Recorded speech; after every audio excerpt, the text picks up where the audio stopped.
Olá, seja bem-vindo ao canal Fiat Voluntas Brasil. Nós estamos aqui para convidar você à compreensão de como deve encarar as formações e as leituras dos escritos que nós lemos neste canal. Os escritos são plenamente católicos, da Igreja Católica Apostólica Romana, principalmente nesses últimos tempos, que nós tanto precisamos entender os acontecimentos que estão acontecendo em nossa igreja. Por isso, nós queremos uma atenção especial para que você, ao entrar nos nossos vídeos, compreenda a tamanha seriedade com que nós levamos, né, os interesses de Jesus e os pensamentos de Jesus. Aqui nós lemos e realmente penetramos profundamente nas dores de nosso Senhor Jesus Cristo. Nós temos verdadeiramente uma intimidade com Ele e estamos buscando ajudar as pessoas que querem essa santidade de viver na vontade divina, ensinada por Deus, por Jesus Cristo, a serva de Deus, Luísa Picarreta, que foi acompanhada com muitos padres da Igreja Católica. E ela recebeu uma santidade, um dom para esses tempos muito importante, que é o de viver na vontade divina, que é totalmente diferente do que a Igreja conheceu nesses 2000 anos. Não é seguir doutrina cegamente, regras cegamente, mas sim conhecer plenamente o coração de Jesus e obedecer os interesses de Deus para o aqui e agora, numa intimidade concreta, né, vivendo uma santidade que nunca existiu, só existiu na vida de Maria e de Jesus e da Luísa. Por isso nós estamos aqui ajudando as pessoas com vídeos longos, claro, explicando até mesmo as nossas vidas na divina vontade na prática, trazendo o conhecimento aplicado na nossa vida. Por isso nós narramos acontecimentos, parábolas, circunstâncias, para que a pessoa tenha facilidade de penetrar e interessar da forma correta pelos escritos. Uma pessoa que está na vontade humana, que é a grande chave, né, dessa santidade, é a pessoa renunciar à sua forma de pensar humano, sem Deus, né, para si mesmo, visando somente o seu próprio, né, bem pessoal. A pessoa que visa somente a sua própria salvação, a pessoa que visa somente a salvação da sua família, de poucas pessoas, ou somente dos católicos, essa pessoa está com o pensamento travado para o livro do céu, não consegue entender os escritos de Jesus. E aí, quando vai ler, ela vê uma coisa superficial e não sai da santidade humana, que é uma santidade só pessoal. Ela precisa ir para a santidade divina, que é com o pensamento em Deus. E nós queremos ajudar você a chegar lá, né, subir mais alto e conseguir ver as coisas com os olhos de Deus. Para isso, demora bastante o processo de purificação da sua mente. E nós estamos aqui para você, para te servir, para te trazer essa graça. Se você quiser contar conosco, é isso aí. Deus abençoe. Um bom vídeo para você. Então, ele já começa o livro da vida íntima, que é o da irmã Maria Cecília Bage, a vida íntima de nosso Senhor Jesus Cristo, revelado à abadesa Maria Cecília Bage. Aí o primeiro capítulo já é o que o Filho de Deus praticou em seu íntimo, no seio de Maria Santíssima, até o nascimento. Capítulo 1.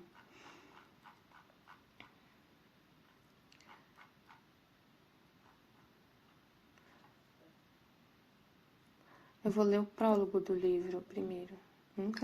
Parece que eu nunca li esse prólogo. Prólogo de Jesus. Como se fosse a introdução do livro. Duas são as vidas que tem o homem sobre a terra, isto é, uma é a exterior, a vida ativa, e a outra é a interior, a contemplativa. Olha que interessante, né? Uma é manifesta a todos, a outra apenas a mim. A vida exterior, a vida ativa, tudo que a gente faz com o nosso corpo, né? As ações do nosso corpo. E a interior, as ações da nossa alma, contemplativa. Uma é manifesta a todos, a outra apenas a mim. Estas duas vidas, no entanto, são tão unidas que, quando bem conjugadas, uma não impede o exercício da outra. Então, a gente pode muito bem viver a vida interior, bem ativa, de contemplação, e ao mesmo tempo ter uma vida ativa muito grande, muita coisa, fazer muita coisa durante o dia. Ter uma rotina muito cheia de compromisso, de coisa, de tarefas, de rotina pesada. E mesmo assim, se a sua intenção é só a vontade de Deus, você está unida só à vontade de Deus, bem consciente de que tudo que passa no seu interior é para Deus, está em contato com Deus, está tipo assim, eu estava ontem pensando, estava assim, Jesus,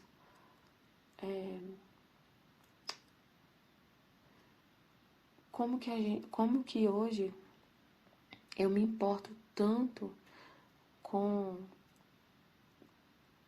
as minhas ações, no sentido assim, o que Jesus está vendo de mim? Tipo, não é no sentido de ficar olhando para mim mesmo, mas assim, porque Jesus fala muito isso, não olhe para si mesmo, não olhe para si mesmo, não é assim, mas no sentido assim, eu não vou fazer isso porque pode ser que as pessoas não vejam nenhum problema no que eu vou fazer, mas Deus está vendo, e é por Ele que eu vivo, Ele está vendo. Que é o que ele está falando aqui, a vida interior é ele que vê, é apenas para ele. E é a que mais me importa, é a que mais importa, o que Jesus está vendo, o que Jesus está vendo. E, na verdade, o que ele está fazendo, porque ele que habita no interior. E a vontade é a dele. Então, não importa se... Só importa o que Jesus vê, o que Jesus quer. Estava pensando sobre isso ontem, na hora de... Eu estava pensando, eu fui à missa e a gente tinha que comprar umas coisas porque eu tenho uma apresentação na escola e aí final de ano as escolas inventam tanta coisa e tinha que comprar hoje meu filho tem que ir com uma camiseta verde e com um gorro vermelho. E aí não tem essa camiseta verde. Aí eu saio para comprar essa camiseta verde e é dois, né? Dois meninos. Tem que ser igual, porque só veste quase sempre eles vestem a mesma roupa, igual. Assim, aí eu fui comprar e acabou que a gente foi numa igreja lá perto da onde eu fui comprar a roupa, que foi ontem de manhã, domingo, né? E aí eu fui numa igreja onde o ano passado eu tinha me confessado, eu e meu esposo.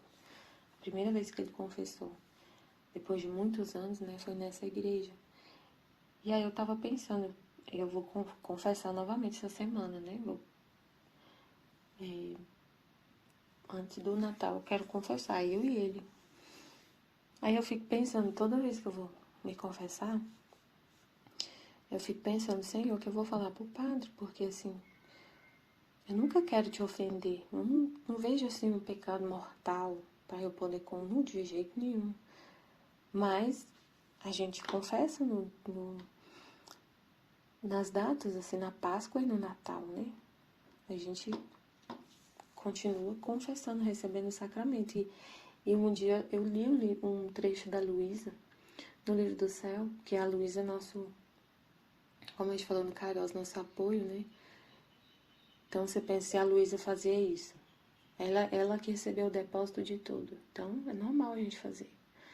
E ela confessava, era no volume, acho que 19, e ela falando, eu estava recebendo a confissão, perdão do perdão de Jesus.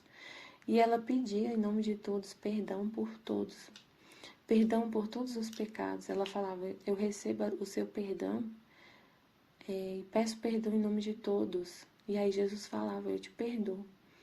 E perdoa a todos que quiserem o perdão, na divina vontade. Aí então, né, só importa, aí eu ficava assim, Jesus só importa, eu não quero, porque eu fiquei assim, o que eu vou falar com o padre? Eu não me importa, eu quero, ai meu Deus, como que é? Eu quero assim, eu não quero ter que, tipo assim, chegar no sacerdote e inventar alguma coisa, algum pecado. Sabe, assim, só para ele saber que, sei lá, passou isso na minha cabeça. Eu não vou inventar um pecado, Jesus, ficar inventando que eu pequei mortalmente para poder ter alguma coisa para falar na confissão, entenderam? Porque se eu falar para o padre a verdade, tipo assim, eu não quero te ofender nunca, Senhor, eu não quero nunca ofender a Deus. Mas eu continuo tendo meus defeitos, minhas limitações, as misérias, mas, né, enfim. Então, assim, mas eu fiquei pensando, eu não vou falar, inventar uma coisa só para ter alguma coisa para falar na confissão. Fiquei perguntando para Jesus o que falar. Né? Então a gente continua com as misérias, a gente fala, assim, ainda tem esse, né? Pede perdão, perdão pelas. A gente nunca é perfeito, né? Claro que não, a gente é um nada, Jesus é que é tudo. Então sempre vai ter alguma coisa para pedir perdão para Jesus, né? E a gente usa esse momento, essa oportunidade, esse momento de receber o perdão, de receber esse sacramento em nome de todos, porque a gente faz em nome de todos, tudo em nome de todos. Você vai, em nome de todos, receber o perdão de Deus. Então, quando Jesus falou sobre essa vida contemplativa, eu lembrei disso. Só importa o que Deus está... Eu sei que Deus, eu poderia até, o padre não ia achar nada estranho eu chegar e falar alguma coisa assim, inventar alguma coisa. Mas e Jesus? É Jesus que está ali. Eu não vejo o padre, eu só vejo Jesus. Então, como conjuga essa ação externa de falar com o padre, de receber, e o interior. Entenderam? É conjugado, eu não vou falar uma coisa, porque o padre não vai saber o que está dentro de mim. Só Deus é que sabe. Mas isso para mim não importa, o que importa é o que Deus está vendo. E Deus vai ver que eu estou falando, que tem uma coisa dentro do meu coração e eu estou falando outra, eu estou mentindo. Então não tem lógica nenhuma eu ir confessar e mentir, né? Tipo assim. E aí, Jesus, estas duas vidas, no entanto, são tão unidas que, quando bem conjugadas, uma não impede o exercício da outra. E quando o viver, seja de uma ou de outra, é dirigido para a minha maior glória, são de tal maneira unidas que qualquer pessoa pode conhecer pela perfeição de uma a sublimidade da outra. De fato, percebereis nesta obra de vida interior como se lhe coaduna também a exterior. A exterior é um fruto do que você vive interiormente. Se você vive tudo para a glória de Deus, tudo que você faz é dirigido para a glória de Deus, para cumprir a vontade de Deus, vai ficar unido o que tá no o que você vai fazer vai ser sempre o que está no seu interior, né? Pelas suas ações se vê o que tem no seu interior. Ainda que a minha vida exterior fosse desdenhada pelos ímpios, era aplaudida e admirada pelos justos e agradava muito a meu Pai eterno, como efetivamente o testemunhou no Jordão e no Tabor com as palavras: Este é o meu filho amado, no qual ponho as minhas complacências. Não te admires, amadíssima esposa, se eu, antes de te manifestar qual foi minha vida interior, explico-te o modo como vive cada homem na terra, isto é, vida interior e exterior, a fim de que estejas bem persuadida e escreva com segurança tudo aquilo que te ordena e te confirma a obediência.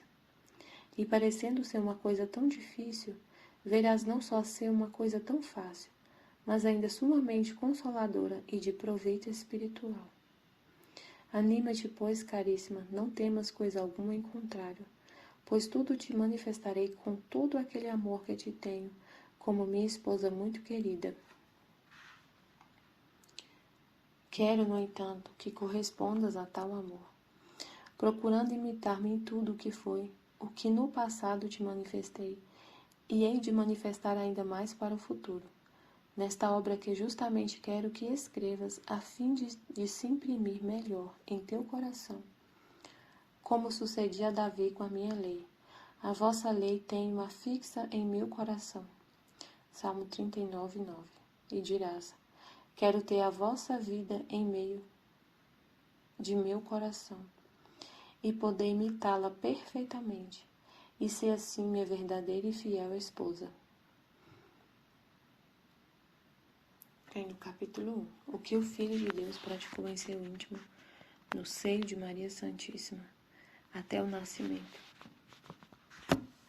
Encarnação no seio de Maria. Quando foi criada a alma que devia animar o corpo passível e imortal, logo me uni a ela com união perfeitíssima, de modo que a alma conheceu a divindade com todos os seus atributos, conheceu a sua dignidade. Quando foi criada a alma de Jesus, que devia animar o corpo dele, o corpo passível e imortal. Logo me uni a ela com união perfeitíssima. Logo o Verbo se encarnou, o Verbo, Deus, a divindade, se uniu com essa alma, de modo que a alma conheceu a divindade com todos os seus atributos, conheceu a sua dignidade. Estando unida ao Verbo, adorou a Trindade e ainda submeteu-se aos decretos divinos, com todo o conhecimento e plenitude das luzes e capacidade perfeita. Eu estou aqui tentando entender, Jesus. Corpo, alma e divindade. A alma de Jesus conheceu a divindade e adorou a Trindade e ainda submeteu-se aos decretos divinos. Então, a alma de Jesus fez o que todo homem devia fazer. Todo homem devia fazer isso. Todas as almas. Ele fez em nome de todos o que todos deviam fazer. Adorar a Trindade e submeter-se aos decretos divinos. Com todo o conhecimento e plenitude das luzes e capacidade perfeita. Contentou-se com descer às vísceras da Virgem Maria e animar aquele corpúsculo que neste mesmo instante era formado no útero virginal por obra da terceira pessoa, isto é, do Espírito Santo. Aceitou se encarnar. Nossa, incrível, né? Meu Deus. É incrível porque a alma de Jesus, tudo que aconteceu com ele, ele aceitou. Inclusive a encarnação. Tipo assim, a gente, nossa alma não tem consciência disso, né? Dessa parte da nossa vida. Você não lembra que você falou que a sua alma contentou-se aceitou descer no seu corpo. Não tem isso. Incrível, né? Jesus, ele contentou-se em descer as vísceras da Virgem Maria. Tudo que aconteceu com ele, tudo, ele aceitou. Ele submeteu-se aos decretos divinos. Ele não foi sozinho, encarnou. Ele aceitou se encarnar. Nesse exato momento que estava acontecendo a encarnação, ele estava adorando essa vontade da Trindade. Ele amou ele aceitou, ele tinha consciência de tudo que estava acontecendo. E aceitava e se submetia aos decretos divinos que decretou a encarnação dele, a vinda dele, a oferta do Verbo encarnado. Logo que fui unido à natureza humana e ao Verbo encarnado, o Filho unigênito do Pai, ofereci-me a meu Pai. E ofereci-me para padecer e sofrer tudo o que ele tivesse ordenado e que fosse de seu agrado. Não queria servir-me de minha divindade para abster-me de padecer, visto que, sendo bem-aventurado, não era sujeito a padecimento ou dor alguma, mas somente para conservar aquela vida natural e humana que a assumira e que não teria jamais podido conservar-se entre tantas penas se minha própria divindade não fosse a ela unida. Não queria servir-me de minha divindade para abster-me de padecer, visto que, sendo bem-aventurado, não era sujeito a padecimento ou dor alguma, mas somente para conservar aquela vida natural e humana que assumira e que não teria jamais podido conservar-se entre tantas penas, se minha própria divindade não fosse a ela unida. Ele teria morrido literalmente tantas vezes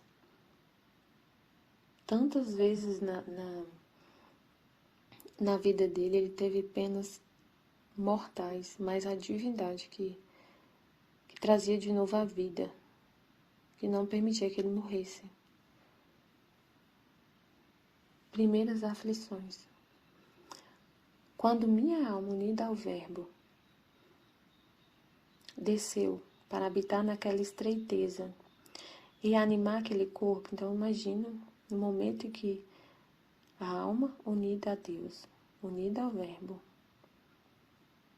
se foi habitar naquele amontoado de células, ainda no início da concepção, quando o bebezinho está concebido, acabou de ser concebido.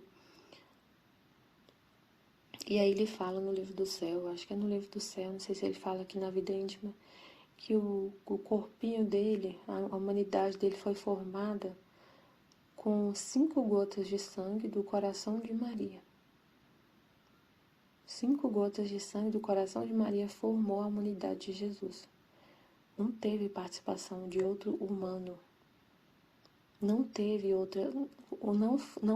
participação de outro homem, de um homem. Não teve, a natureza dele só tem a parte de Maria. Então não é a mesma concepção igual aos outros bebês, que tem o espermatozoide, o óvulo e se funde o espermatozoide com o óvulo e começa a multiplicação e forma. Não, o de Jesus não foi assim. Foi só a parte de Maria, sim, e o coração dela. Ele fala isso, 5 gotas do coração de minha mãe, que formou a humanidade dele. Então, um milagre, foi um milagre. E aí, quando ele veio habitar nesse corpúsculo que formou, experimentei logo, no primeiro instante, toda a aflição e tristeza que uma pessoa de juízo perfeito e conhecimento causaria semelhante à habitação e estreiteza. Imagina, ele teve consciência ele tinha a razão, não é igual aos outros bebês que estão dentro da barriga e não sabe o que está acontecendo. E por causa disso não sofre. Mas ele sentia tudo. Toda a aflição e tristeza com a pessoa de juízo perfeito e conhecimento causaria semelhante habitação e estreiteza. Estava, portanto, esposa caríssima, recluso, como todas as outras crianças, que estão privadas, então, do uso da razão. Mas eu, como Deus, tinha todo o conhecimento, e minha alma experimentava aquelas angústias que costumam provocar semelhantes estreitezas. Pensa você preso A angústia de ficar preso, deixa eu pensar aqui. Preso numa... Gente, a gente já fica angustiado de ficar preso num elevador. Imagina você preso no elevador, sem poder sair. É muito pior, porque eu tô tentando falar alguma coisa pra gente tentar entender essa estreiteza. Porque imagina, hoje você ficar preso no elevador. Você sabe que tá preso e tem que dar uma aflição. Ficar preso. Ou você ficar preso num lugar menor que um elevador. Não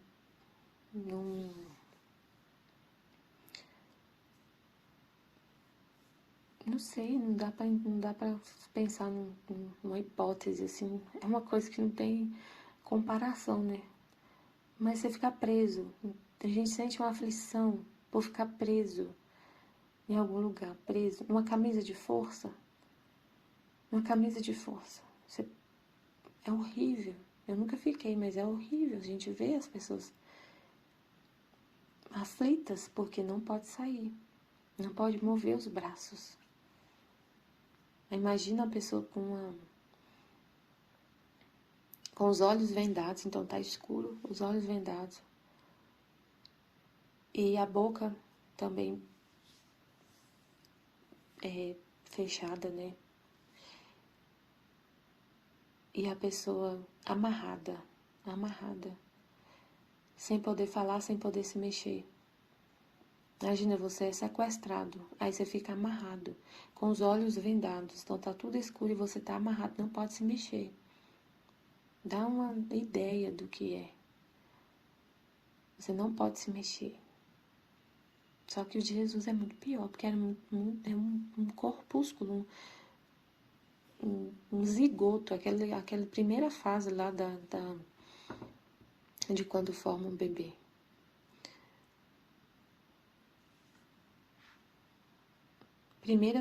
Primeiras pulsações do coração de Jesus.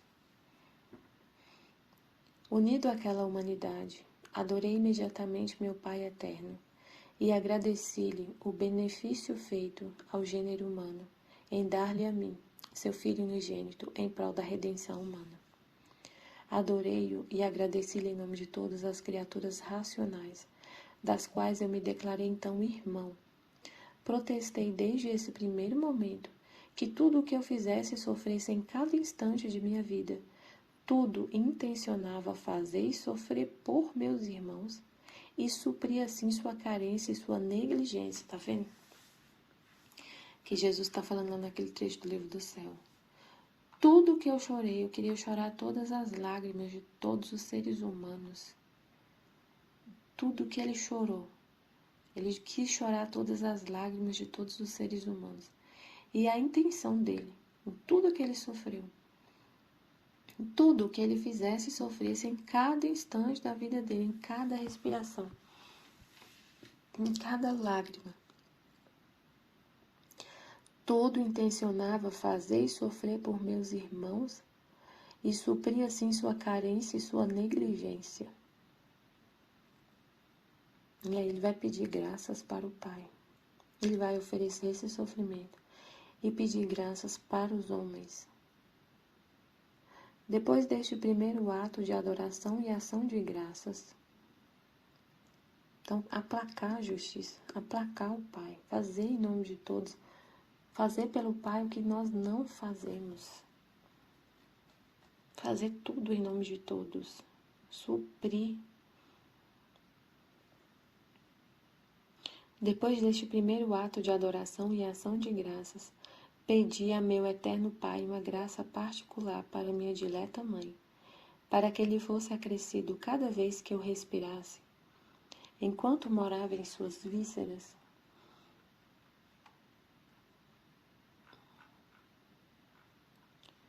um grau de graça, a fim de remunerá-la nesta vida ao cêntuplo, pois aquela respiração me era subministrada pelo hálito de seu puríssimo coração. Nossa, que lindo! Ele agradecia, Jesus, que coisa mais linda. Ele agradecia a respiração que ele estava recebendo, que era da mãe dele, né? Da humanidade dela. Que o Pai desse para ela, enquanto morava em suas vísceras, um grau de graça a fim de remunerá-la nesta vida ao cêntuplo, pois aquela respiração me era subministrada pelo hálito de seu puríssimo coração. O Pai dignou-se satisfazer-me, e juntos informamos disto a minha dileta mãe, a fim de que ela se alegrasse mais e se regozijasse em dar-me abrigo a mim, seu dileto filho. Havendo condescendido meu Pai em conceder estes dons à minha mãe, eu unido a ela, isto é, minha alma com seu espírito, demo-lhes as devidas graças e agradeci-lhe também de parte de minha mãe, porque, como Deus que sou, minhas ações de graças tinham mais valor e eram mais agradáveis a meu Pai. Aflições e alegrias. Sentia, ó minha filha, naquela estreiteza, uma indizível angústia e, ao mesmo tempo, um incomparável deleite, sabendo que estava fazendo a vontade de meu Pai, e que habitava no seio de uma criatura que eu tanto amava, na qual encontrei todas as minhas delícias. Oferecia ao Pai a aflição que sofria. Oferecia ao Pai a aflição que sofria naquela estreiteza, em satisfação da liberdade que, contra seu querer, haveriam de tomar tantos irmãos meus. Sofria por tantos deles que seriam encarcerados, restringidos, angustiados por meu amor, e então prometia-lhes minha assistência e minha ajuda. Oferecia ainda a aflição que sofria por estar encarcerado naquele lugar ao meu Pai, em satisfação por tanta liberdade que tomam as criaturas de andar vagando pelo mundo, entregando-se a passeios e divertimentos ilícitos que ofendem ao meu Pai. Oferecia ainda por aquelas religiosas e religiosos, porque bem sabia que encontraria muitos que, enfastiados pela clausura e estreiteza de suas regras, as abandonariam e até as vilipendiariam, e muitos as transgrediriam, por fatos ou desejos, suspirando por aquela vã e perniciosa liberdade, que uma vez desprezaram tanto, mas depois almejavam e reclamavam por relaxamento do espírito e fervor perdido. Rogava meu Pai que, em virtude daquela minha aflição e angústia, se lhes mostrasse propício e pronto a perdoá-los. Quando, reconhecendo o erro, quisessem voltar ao primeiro fervor e abraçar de novo a estreiteza da clausura e da observância regular. Então, gente, tudo que a gente tem, tudo. Se o Pai perdoa, é o que ele está falando aqui, o Pai perdoa as religiosas, uma vez que elas caem nesse pecado de desejar não estar lá enclausuradas e caem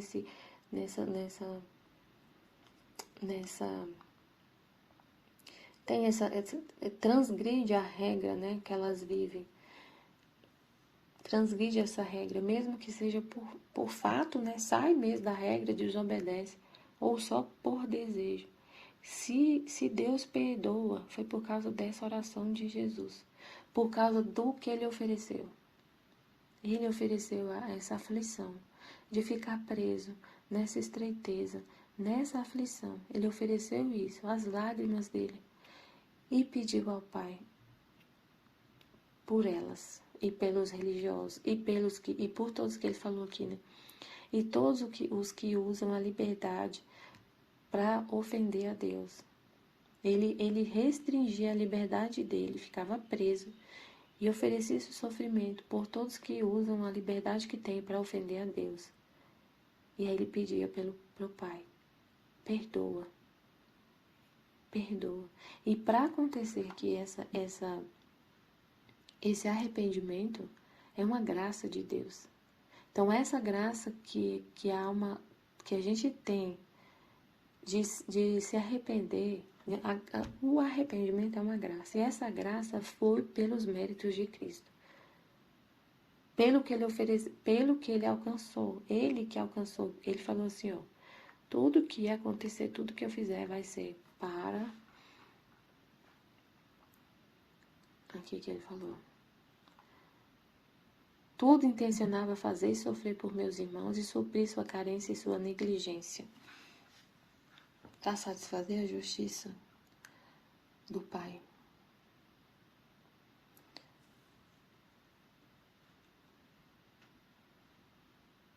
Ainda oferecia aquelas angústias e estreitezas por todos os delinquentes, que, punidos pela justiça por causa de suas faltas, estariam nos cárceres, presos com a estreiteza de recinto e em lugares escuros. Então,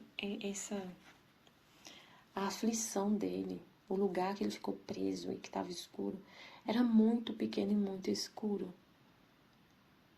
Aí representa, só que a prisão representa uma pessoa presa, né? Tem gente que fica preso, mas pela justiça, porque fez alguma coisa errada. E ele oferecia esse sofrimento dele por essas pessoas, por esses delinquentes, punidos pela justiça, que ficam presos, os presos. Olha que lindo, Jesus rezando pelos presos. E o que ele pedia? Pedia-lhe que, em virtude dessas minhas estreitezas, concedesse a cada um deles muitas graças, para poderem suportar com paciência esse castigo, em desconto de seus delitos. Ele pedia ao Pai a graça da luz. O que ele pedia?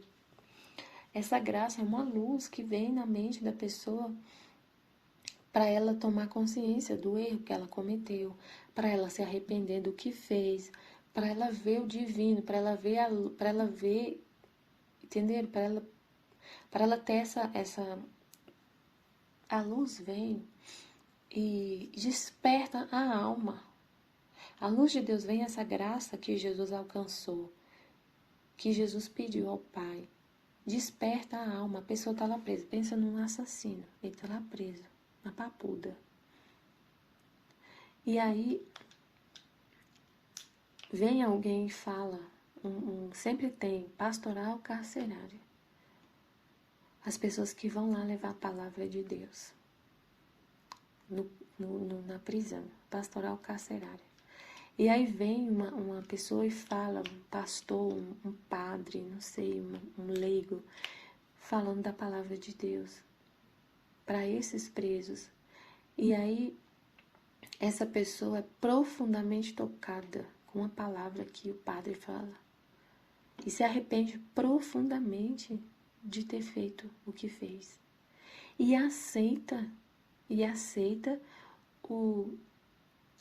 aquela pena para poder pagar o que fez. A pessoa aceita, fala, eu aceito, eu vou ficar aqui, vou cumprir essa pena até o fim, porque eu mereço o que eu fiz e eu vou ficar aqui para poder pagar não só essa pena diante dos homens, mas também diante de Deus. E se arrepende profundamente e muda de vida. E teve não só uma ação externa de ficar ali na cadeia, mas teve uma vida na vida interior, como Jesus falou, que o homem tem duas vidas, a interior e a exterior. Então Deus vê o coração daquele homem transformado, arrependido e aceitando essa pena. Aí você fala assim, mas o que fez a pessoa converter foi a palavra do Padre. Não, foi os méritos de Cristo. Foi o que Jesus fez aqui. O que ele pediu para o Pai? Não, mas ele estava pedindo lá quando ele estava no seio de Maria. Quando ele estava lá no seio de Maria, mas era para aqueles presos que estavam naquela época que ele estava encarnado. Não, é para um passado, presente e futuro. A oração dele é eterna. O que Jesus pediu uma vez para o Pai é eterno. O Pai, ele pediu para todos. Pedia que concedesse a cada um a graça de suportar com paciência esse castigo. Ele pediu para todos. Então, todos os presos que virão depois, que estão presos hoje, o Pai envia essa graça. O que o Pai falou para ele? Ele ofereceu essa dor, ele ofereceu essa aflição para os que estão presos por delinquência, porque a justiça prendeu, porque ele matou alguém, porque ele roubou, porque ele, sei lá, o que fez, um monte de coisa. Meu Pai aceitou tudo e prometeu-me fazê-lo quando, da parte deles, não houvesse resistência às inspirações divinas. Tá vendo? Deus inspira, desperta a alma, o interior da pessoa, para poder aceitar as inspirações, o que Deus vai inspirar no coração. Nem a sua santa graça, que desde que ele aceitou e falou, tudo bem, eu faço. Eu vou inspirar, desde que a pessoa não resista às minhas inspirações, nem à sua santa graça, e expulsassem de seus corações obstinação e desejo de vingança contra os que justamente os puniam. Então, a pessoa tem que aceitar que ela errou mesmo, e se arrepender. Nunca mais fazer isso. Entender que é uma ofensa a Deus. Não ter desejo de vingança contra os que prenderam ele, né? Já via todas as criaturas que haviam existido, existiam agora e haveriam de existir até o fim do mundo, tá vendo? Quando ele rezou isso, quando ele pediu isso pro Pai, ele via todas as criaturas que haviam existido, que já existiram no passado, que existiam naquele momento e que havia de existir até o fim do mundo. Ele pedia por todos. Via todas as suas ações e todas as suas obras, sejam externas, sejam internas. Meu Deus, que dor. Que dor Jesus sentiu, que ele via tudo o que os homens iam fazer, externas e internas. E às vezes o que tem no interior do homem é milhões de vezes mais grave do que o que está no externo. Por exemplo, um assassino, ele assassina às vezes uma pessoa só. No externo tem uma pessoa só que ele assassinou. Mas no coração dele, ele já matou o mundo inteiro. Ele tem desejo e ele alimenta esse desejo de matar o mundo inteiro. De matar todas as pessoas que aparecem na frente dele. Então Jesus via o interior, que às vezes é muito pior. Muito pior. Via todos os pecados que haviam cometido, cometiam e iriam cometer até o fim do mundo. Via todas as suas imperfeições, defeitos, faltas, negligências e descuidos no serviço de Deus. Afligia-me por todos. Sentia dor. Afligia-me por todos, sentia dor e oferecia ao Pai minha vida com tudo o que eu, naquela angústia e estreiteza, sofria, para satisfazer esse descuido e negligência do ser humano, as imperfeições, os defeitos, as ofensas, para suprir tudo o que todos deviam fazer. Todos deviam ser imagem e semelhança de Deus, viver com a vontade divina, sempre se submeter aos decretos divinos, viver com a vontade divina. Então pensa no tanto que Jesus teve que suprir, porque todas as almas foram criadas para viver com a vontade divina, para ter só a vontade de Deus. E aí o que aconteceu? Jesus teve que suprir tudo. Ele via toda essa falha, e oferecia o sofrimento dele por todos.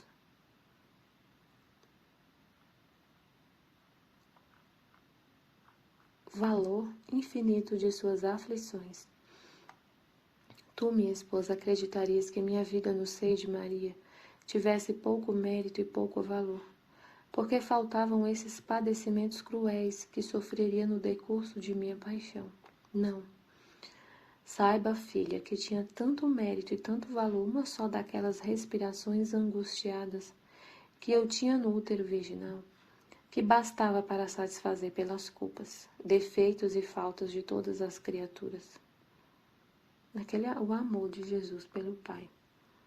Só isso que ele viveu no seio da Virgem Maria já bastava para a gente receber o perdão por nossas culpas, para satisfazer as culpas, defeitos e faltas de todas as criaturas. Só o que ele sofreu no útero de Nossa Senhora. E saiba que meu padecimento naquela estreiteza era tão grande que um só momento seria o suficiente para resgatar mundos infinitos. Um só instante desse sofrimento era suficiente para resgatar mundos infinitos. Podes compreendê-lo em parte, pensando que, sendo eu o Verbo eterno e Deus verdadeiro, não posso ser compreendido nem abrangido, e sendo os próprios céus estreitos para a habitação minha, reduzi-me a habitar, enquanto Deus e enquanto homem, em carne passível, no pequeno tugúrio de um ventre virginal, com toda a plenitude de conhecimento próprio de um Deus imortal e de um homem passível e mortal.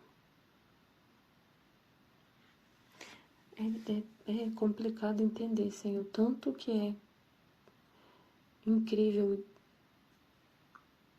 Os céus, ele está falando assim, os céus são pequenos para mim. que Ele é infinito. E Ele se restringiu no seio de Nossa Senhora.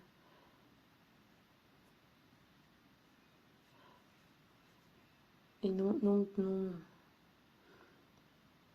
bebezinho, no corpinho. Mas antes de ser um corpinho, a nossa humanidade, o homem, né? O ser humano é um punhado de células. A gente não consegue nem imaginar como que acontece isso. Ele se restringir dessa forma.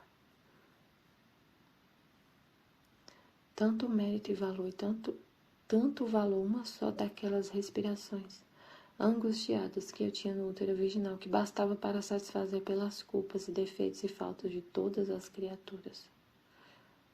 Aflições dos sentidos. Possuindo, portanto, o perfeito uso da razão enquanto homem, experimentava em todos os meus sentidos uma indizível aflição, por estar naquele lugar estreito, sendo obrigada a tê-los todos privados de movimento e extensão. Assim os olhos sempre fechados, os lábios em contínuo silêncio, as mãos e os pés sempre imóveis, sem movimento algum, e de todo o corpo quase sempre na mesma posição, que é o que eu falei da pessoa estar numa camisa de força. É como se fosse assim. Só que é muito pior para Jesus, é muito pior. É uma comparação para a gente ter uma ideia. Pensa em você, numa camisa de força, você não pode mexer os braços nem a perna. Seus olhos estão fechados, vendados, você não pode abrir os olhos, não pode mexer o pé nem a mão e não pode falar. Isso durante 9 meses. Você aguentaria ficar nessa posição durante 9 meses? Não aguentaria.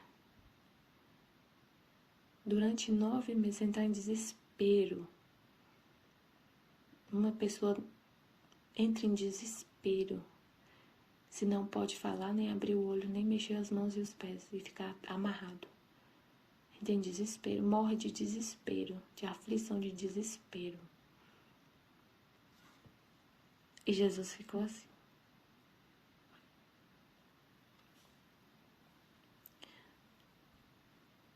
A aflição da mais grave que possa sofrer jamais quem tem perfeito conhecimento. Uma pessoa que tem perfeito conhecimento, que tem uma pessoa comum, assim, normal, assim, que sabe o que está acontecendo. Comum no sentido, assim, de saber o que está acontecendo, de ter consciência. Um bebezinho não tem consciência, ele não sofre, não tem a razão, não tem o conhecimento. Mas uma pessoa que tem conhecimento, que tem consciência do que está acontecendo, não suporta. É verdade que meu pai, para outros, acelerou o uso da razão no seio materno, como aconteceu com minha amada mãe. Mas ela foi isenta de sofrer a aflição que naquela estreiteza podia sofrer os seus sentidos. A Nossa Senhora também teve o uso da razão na barriga da mãe dela, sabia o que estava acontecendo, mas ela não sofria. Deus deu para ela essa graça, ela não sofreu a aflição de ficar naquela estreiteza.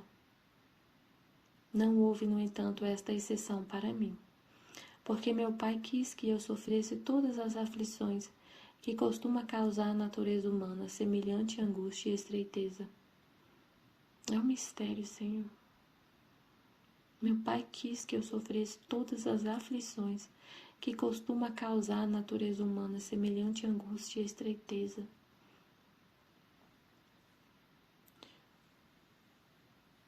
Ele sofre tudo que a natureza humana sofre.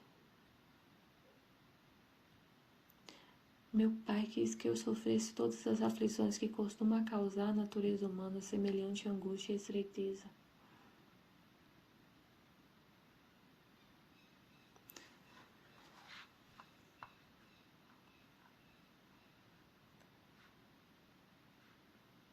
Meu pai quis que eu sofresse todas as aflições que costumam causar a natureza humana, semelhante angústia e estreiteza.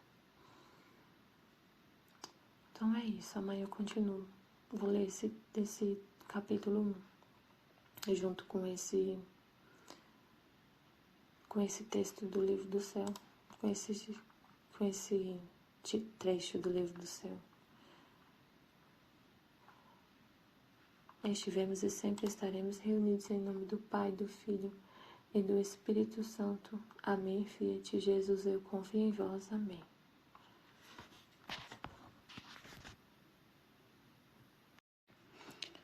A vontade de meu Pai Celestial confiou-me também o trabalho das lágrimas, e devia derramar tantas de meus olhos, por quantas deviam derramar todas as criaturas juntas. Assim como concebi todas as suas almas em mim, assim devia derramar todas as suas lágrimas de meus olhos. Vê, pois, quanto chorei. De meus olhos derramei as lágrimas que as criaturas derramaram por paixões, para que as minhas apagassem as suas paixões. E derramei as lágrimas necessárias depois do pecado, para lhes dar a dor de me ter ofendido, e a convicção do mal que fizeram, preparando com minhas lágrimas o propósito de não me ofender mais. Devo derramar as lágrimas, para enternecer as almas, para fazê-las compreender as penas de minha paixão. Como também derramei lágrimas abundantes de amor, para atrair as almas a me amar, para captar sua simpatia e seu coração todo para mim. Basta dizer-te que não há lágrima que brote do olho humano, que não tenha derramado eu de meus olhos. Nossa, meu Deus. Ninguém soube das minhas tantas lágrimas, dos meus tantos choros ocultos e dos meus segredos. Quantas vezes ainda, como tenro menino, voava da terra ao céu, e encostando a minha cabecinha aos joelhos de meu Pai Celestial, chorava, chorava e soluçava. Dizia-lhe: meu Pai, olha, eu nasci no mundo para lágrimas e dor, como os meus irmãos que nascem às lágrimas e morrem em pranto. Como os meus irmãos que nascem às lágrimas e morrem em pranto. E eu amo tanto estes irmãos, que quero derramar todas as suas lágrimas de meus olhos. Não quero que nenhuma me escape, para dar as suas lágrimas, lágrimas de amor, de dor, de vitória, de santificação e de divinização. Quantas vezes minha querida mamãe me olhava, ficava trespassada, ao me ver todo banhado em pranto. E ela unia, pela dor de me ver chorar, suas lágrimas às minhas, e chorávamos juntos. Às vezes me via obrigada a esconder-me para dar desabafo ao pranto, para não traspassar seu inocente e materno coração. Outras vezes, esperava que minha Mãe Celestial, por necessidade, se ocupasse em seus afazeres domésticos para dar desabafo a minhas lágrimas, para poder completar o número das lágrimas de todas as criaturas. Então eu, ao ouvir isto, lhe disse: Jesus, meu amor, já que também minhas lágrimas foram derramadas por teus olhos, como também as de nosso primeiro pai Adão, eu quero que as derrames sobre minha alma para me dar a graça não somente de fazer tua santíssima vontade, mas de possuí-la como coisa e vontade minha. Então Jesus sacudia a cabeça, e do seu rosto corriam as lágrimas sobre minha pobre alma, e acrescentou: filha de meu querer, certamente que derramei tuas lágrimas, para que, passando por meus olhos as tuas, pudesse te dar o grande dom de minha vontade.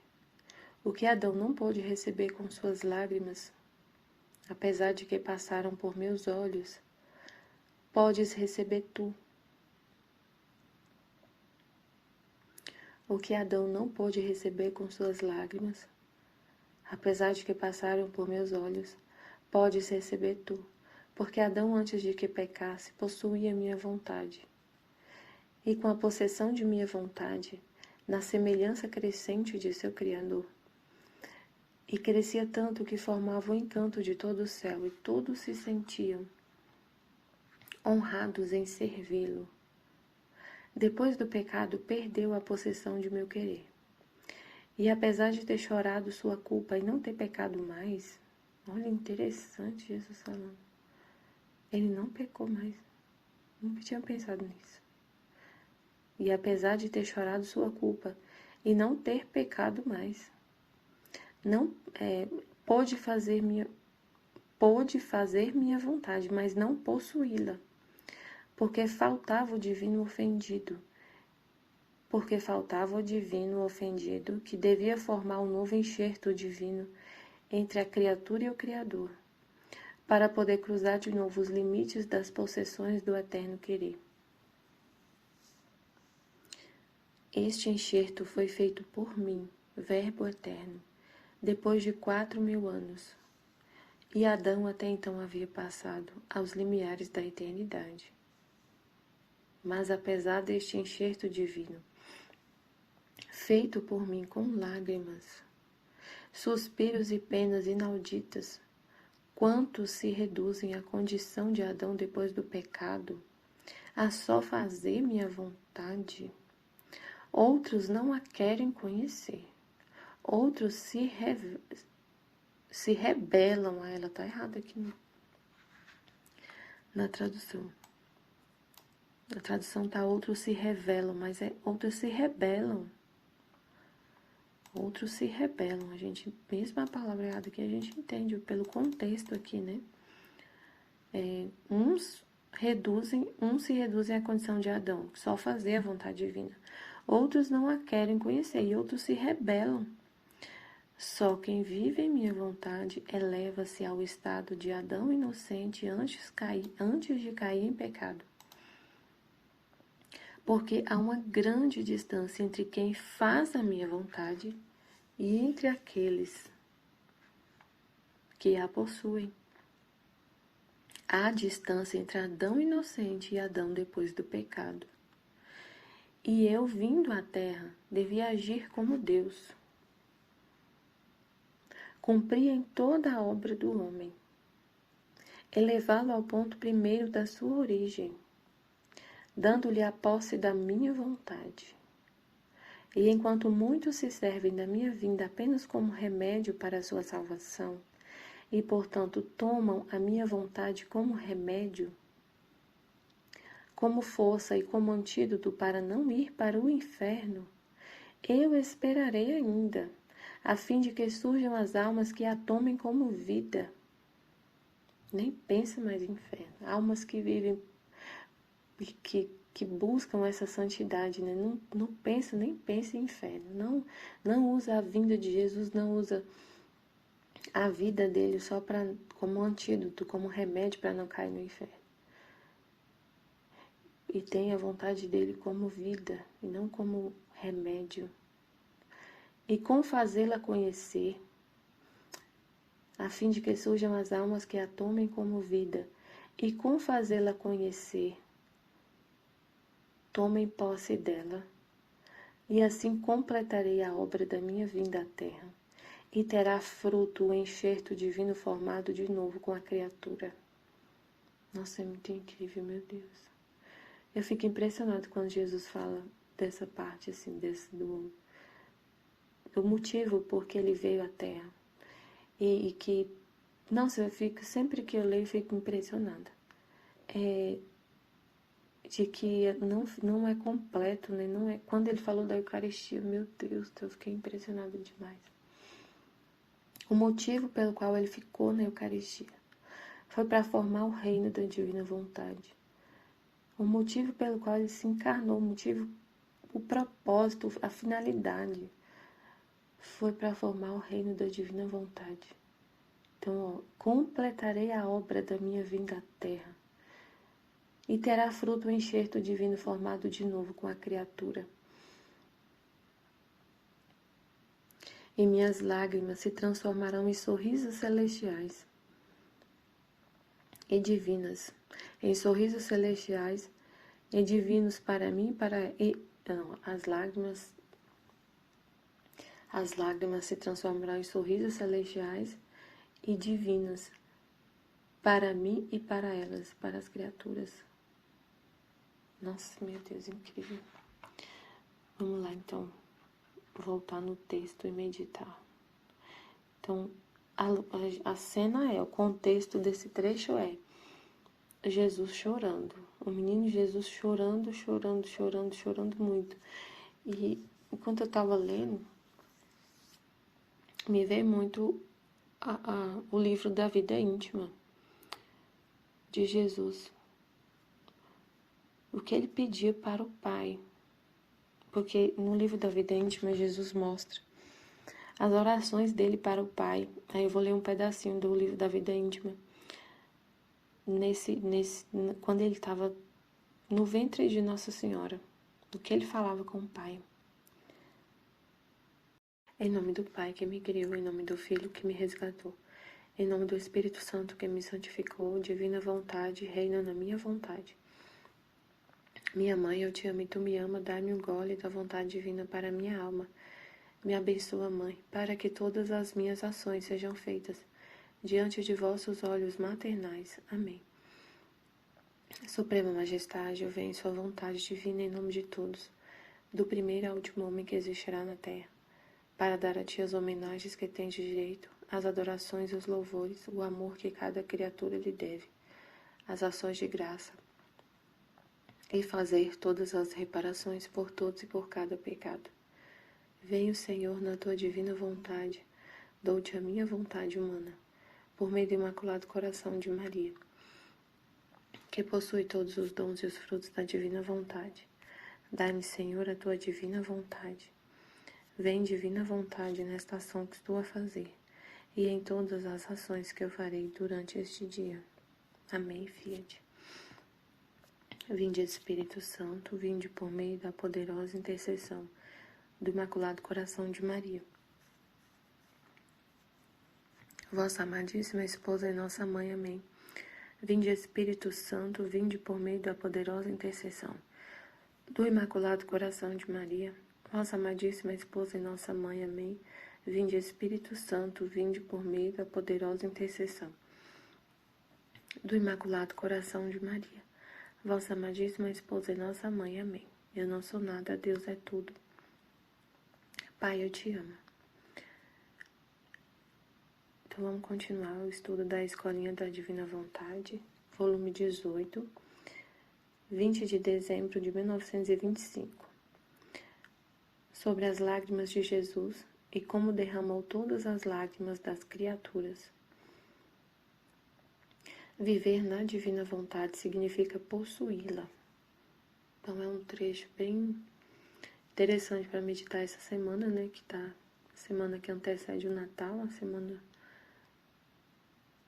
No próximo domingo já é véspera de Natal. E é um trecho justamente sobre o nascimento de Jesus. Aí a Luísa diz: estava pensando nas lágrimas que derramou o menino Jesus em seu nascimento. E dizia entre mim: quão amargas devem ter sido essas lágrimas. Como lhe puderam agora congelar, agora queimar aquele terno rosto. Porque, pelo que eu sei, as lágrimas têm dois efeitos, segundo a causa pela qual são derramadas. Se a causa é por amor, queimam e fazem dar em soluços. Se são produzidas pela dor, são geladas e fazem tremer. Nunca tinha pensado sobre isso, no tipo das lágrimas, né? Se é por amor, queimam e fazem dar em soluço. Se são produzidas pela dor, são geladas e fazem tremer. No meu menino